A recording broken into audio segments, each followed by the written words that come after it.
Good afternoon, everyone, and thank you for joining our WNCT Now late afternoon news update. I'm Kelsey O'Donnell, broadcasting to you live today with our top news headlines from our digital studio. We're going to jump right into things and kick off this late afternoon news update as we did earlier today, talking about the upcoming presidential election. Now, the final presidential debate of 2020 is set to be held this evening in Nashville.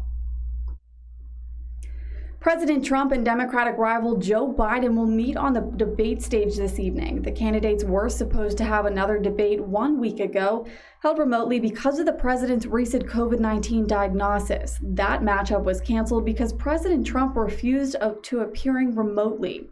Tonight, for the first time, candidates' microphones will be muted in an effort to allow each one to share complete thoughts.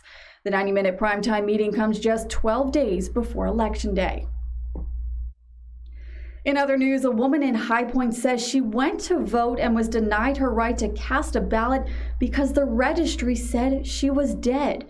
Pat Leonard and his wife Marianne had voted in every election since they moved to High Point almost 4 decades ago.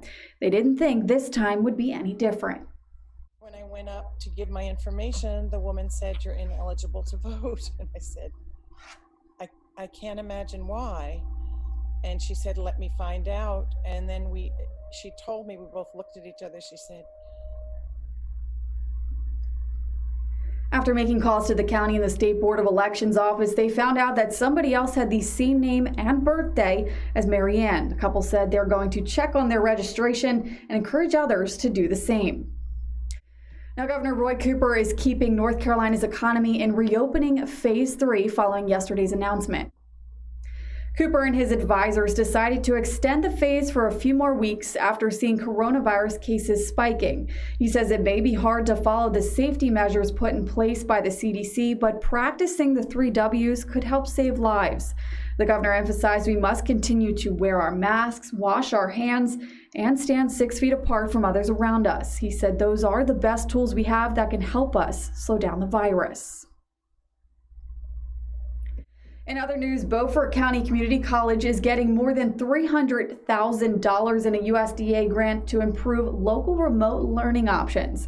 It will pay for the addition of distance learning at private schools in Beaufort, Hyde, Washington, and Tyrrell counties. It will also buy broadcast equipment for 2 of the college's classrooms, connecting students and teachers. Each classroom will get microphones and cameras to help virtual teaching run smoothly. School officials say they expect to have the new distance learning equipment up and running early next year. When we return, we'll have an update on the murder charges against former Minneapolis police officer involved in the death of George Floyd. Stay with us. We'll be right back. The 2020 election is right around the corner, and there are a lot of candidates that are fighting for your vote.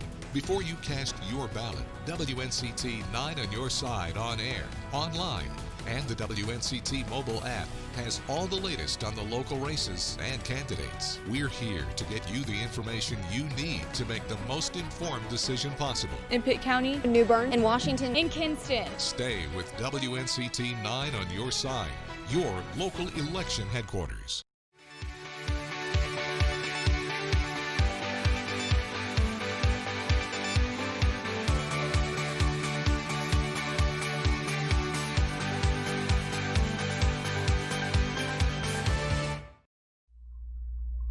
Again, you can find everything we talk about today online at WNCT.com as well. If you are just now joining us, my name is Kelsey O'Donnell, broadcasting to you live right here from our digital studio with today's top news headlines in between our newscast. Now, there is new information regarding the murder case of George Floyd, the man killed by a Minneapolis police officer.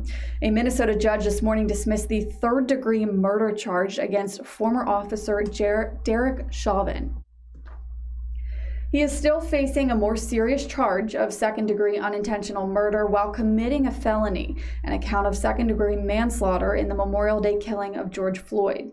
The unarmed black man died after Chauvin pressed his knee against Floyd's neck for more than 8 minutes.